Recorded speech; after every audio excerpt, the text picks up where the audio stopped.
고백합시다. 믿지 않은 자와 멍에를 같이 하지 말라. 믿지 않는 자와 멍에를 같이 하지 말라. 믿지 않은 자와 멍에를 같이 하지 말라. 사도 바울이 고린도 후서에서 말씀하고 있죠. 너희는 믿지 않는 자와 멍에를 같이 하지 말라. 의와 불법이 어찌 함께하며 빛과 어둠이 어찌 사귀겠느냐라고 고린도서 6장 14절에 말씀하고 있습니다. 자, 오늘 본문은 성전을 이렇게 건축을 방해하는 그 사건을 말하고 있죠. 이제 성전을 건축하고 성곽을 이렇게 세워 나가려고 하는 그 상황 가운데서 이제 방해하는 그런 모습들인데, 자, 1절은 이렇게 시작하죠. 사로잡혔던 자들의 자손이 이스라엘의 하나님 여호와의 성전을 건축했다 함을 유다와 베냐민의 대적들이 들었다. 이 대적들이 누구냐?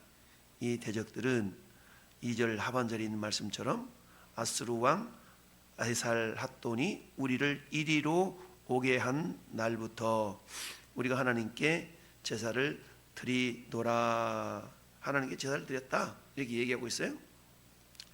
자, 이 모습은 어떤 모습이에요?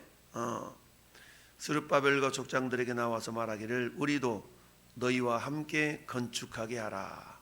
우리도 너희 같이 너희 하나님을 찾노라. 아스루 왕 에살핫돈이 우리를 이리로 오게 한 날부터 우리가 하나님께 제사를 드리노라, 이렇게 얘기하고 있어요. 자, 근데 이 모습을 지금 스룹바벨과 에사와 이스라엘 족장들이 반대를 하죠. 너희는 우리와 상관이 없다.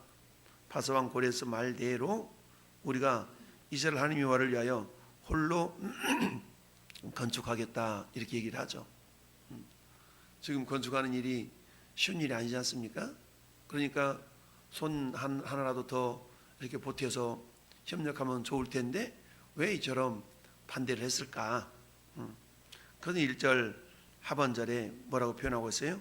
유다와 베냐민의 대적이 듣고, 이랬죠. 대적들이 듣다는 얘기죠. 즉 이들은 어떤 사람들이냐? 아수르가 북이스라엘을 멸망시키고 나서 아수르의 어떤 그 정책을 보면 알 수가 있어요. 아수르가 내세웠던 정책은 마치 우리나라 일제 36년 동안 일본이 우리나라를 다스리던 적이 있었죠. 그때 어땠습니까? 우리말도 못 쓰게 하고 일본어 쓰게 하고 이름도 막 개명하고 막, 그러니까 한국인의 정신을 완전 말살하려고 했던 그런 시대가 있었죠. 이와 비슷하게 이스라엘 나라 땅도 그랬던 적이 있었어요. 그래서 이스라엘 나라 사람들을 데려다가 저 아수르로 이주시키고 아수르에 있었던 이방 민족들을 사마리아로 이주시켜 가지고 한마디로 말하면 혼혈 정책을 썼던 겁니다. 그러다 보니까 70년이 지난 지금 70년이 어디예요? 아수르가 주전 722년에 멸망을 당했고 150년 후에 남쪽 유다가 멸망을 당했으니까, 그리고 또 70년 흘렀잖아요. 그러니 약 200여 년이 흐르는 동안에 북쪽 그 이스라엘 땅에는 지금 완전히 뭐가 됐냐면 사마리아라는 말 자체가 혼혈인, 혼혈 족속, 이런 의미가 있거든요. 그러니까 혼혈이 된 겁니다. 그러니 여호와 하나님을 향한 순수한 신앙이 다 사라져 버리고 마치 오늘 뭐라고 얘기했냐면 우리도 너희와 함께 건축하게 해라. 우리도 너희와 같이 너희 하나님을 찾노라.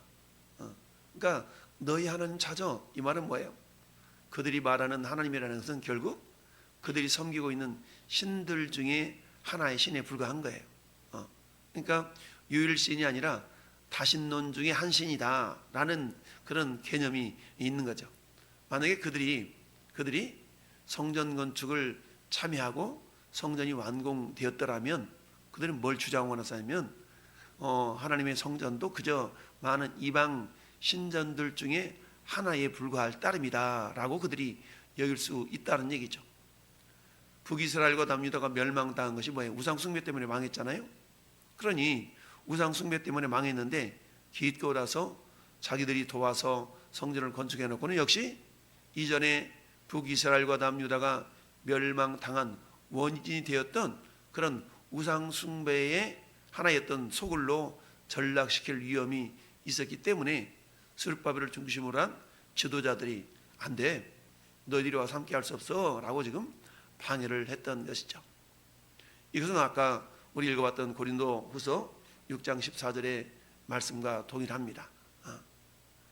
믿지 않는 자들과 멍해를 같이 하지 말라라는 말씀이 그런 말씀이거든요. 우리가 이 말씀은 오늘날에도 동일하게 적용이 되죠. 어떤 사업을 이렇게 투자를 해서 하는데 정말 마음이 착해, 선해. 근데 신앙이 달라. 잃어버리면 처음에는 괜찮지만 이게 결정적인 순간에 신앙이 다르다는 얘기는 마귀 역사가 있을 수 있다는 얘기거든요. 그러니까 믿는 자와 믿지 않는 자가 멍해를 같이 하지 말라라는 그런 말씀이 오늘 본문에도 그대로 적용이 될 수가 있는 겁니다. 그래서 아수르 왕 에살라돈이 우리를 이리로 오게 한 날로부터 우리가 하나님께 제사를 드리노라. 이 말은 거짓말이죠. 하나님이 어떤 분인가를 제대로 알고 예배를 드렸더라면 하나님만을 섬겨야 되는데 이들은 뭐예요? 하나님도 섬긴다라는 얘기죠. 여러분, 우리 예수 믿고 신앙생활 한다라는 사람들이 이제 연초가 되면 봄이 오고 그러면 뭐예요? 토정 비결도 보고 무당들 쫓아가가지고 한 해 동안 운세가 어떻게 되는가 이것도 보는 사람도 있어요. 그러면서 어때?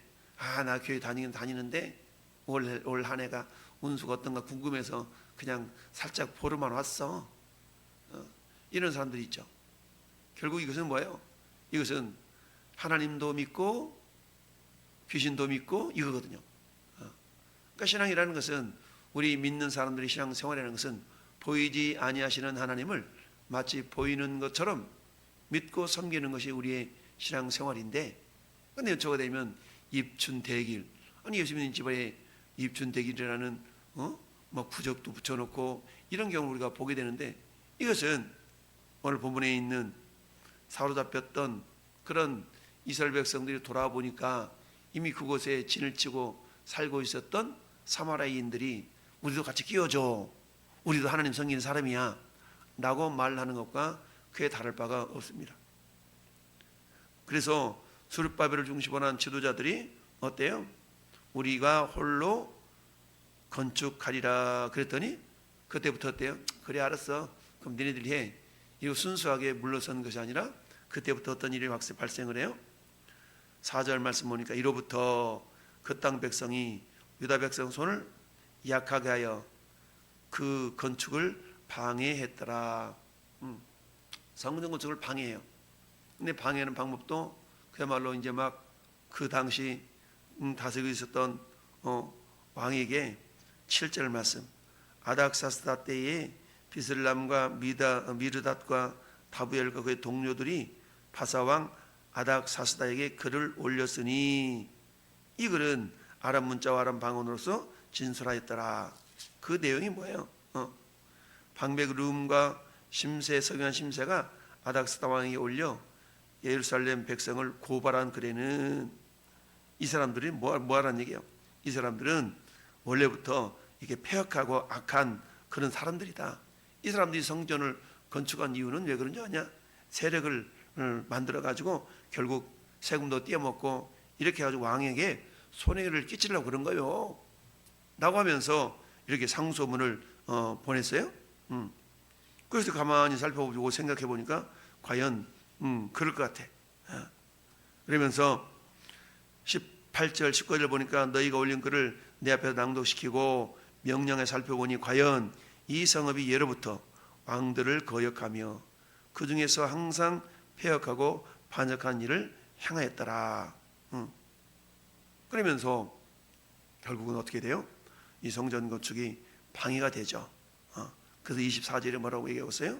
23절 보니까 아닥사스다 왕의 조서가 초본이 르훔과 서기관 심세와 그의 동료 앞에서 낭독되며 그들이 예루살렘으로 급히 가서 유다 사람들을 보고 권력으로 억제하여 그 공사를 거치게 하니, 그러니 지금 이 예루살렘에서 저 페르시아 바벨론까지는 약 1600km 된다고 그랬잖아요.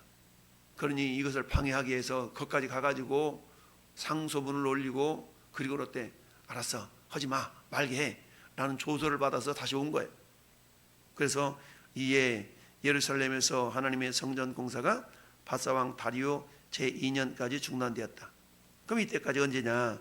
이때가 주전 520년 정도 되거든요.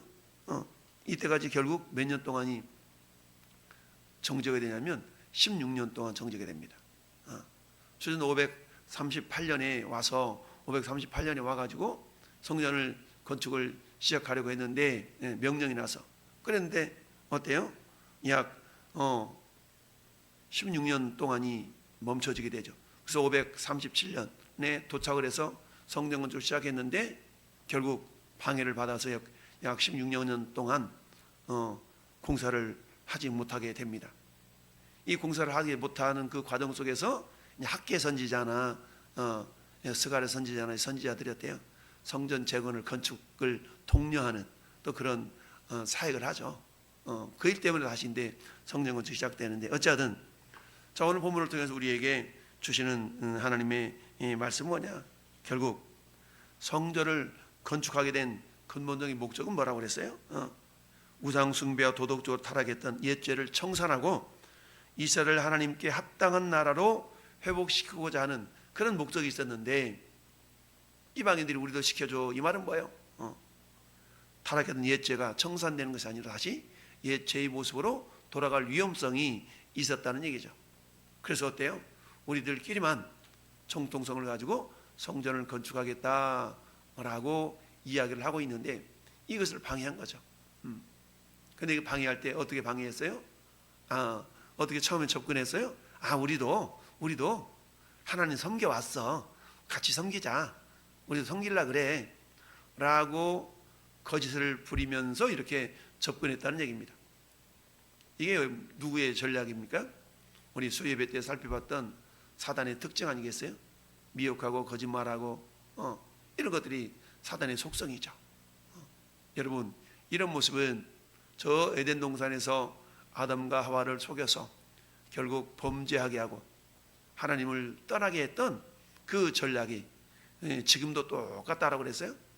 안목의 정욕과 육신의 정욕과 이생의 자랑, 이 세 가지 무기를 통하여서 사기치며 거짓말하며 그래서 사도 요한은 마귀 사탄을 뭐라고 표현합니까? 거짓의 아비다라고 표현하고 있죠. 결국 그래서 하나님을 온전하게 섬기는 일을 방해하려고 하는 모습은 오늘날에도 크게 다를 바가 없다라는 얘기입니다. 왜? 사단도 광명의 천사로 가장한다고 그랬죠. 광명의 천사로 가장을 해서 우리의 신앙을 마침내 무너뜨리라는 그런 전략이 있다라는 것을 기억할 수 있어야 됩니다. 그렇습니다. 오늘 본문에는 친절한 타협을 우리가 경계할 수 있어야 된다라는 얘기죠. 친절하게 다가오는 타협의 손길, 이 사단이 그렇게 다가오는 겁니다. 오늘날 전에 여러분의 믿음을 무너뜨리게 해서 사단은 때로는 친절한 모습으로, 여러분 신천지 이단 사이비들이 어떻게 다가옵니까? 엄청 친절하잖아요. 신천지 한번 빠져가지고 나오지 못하는 원인 중에 한 가지가 너무 친절해가지고 너무 친절해서 못 나오는 거죠. 이런 경우가 있어요. 친절해서 구원 받는다면 우리가 얼마든지 친절할 수 있죠. 근데 구원이라는 것은 친절만 가지고 구원이 이르는 게 아니죠. 사단도 광명의 천사로 가장한다 그랬는데, 따라서 저는 여러분들은 이처럼 사마리아에 이미 거주하고 있는 그 이방 나라 사람들의 그 친절을 가장한 그런 접근을 오늘 지도자들이 제대로 잘 분별해서 거절할 수 있는 이런 모습들을 우리가 본받을 필요가 있다라는 얘기죠.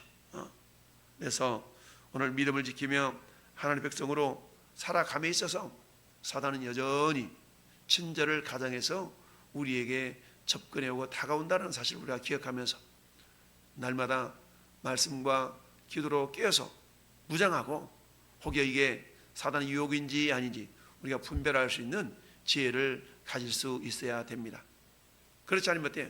우리가 사단에게 속아서 자칫 우리의 믿음도 저버리고 하나님께 영광을 돌려드리는 것이 아니라 하나님의 영광을 가리우는 그런 모습으로 우리가 살아갈 수가 있다는 걸 기억하면서 오늘도 타협을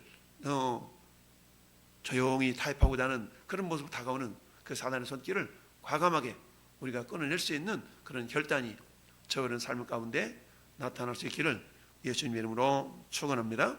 아멘.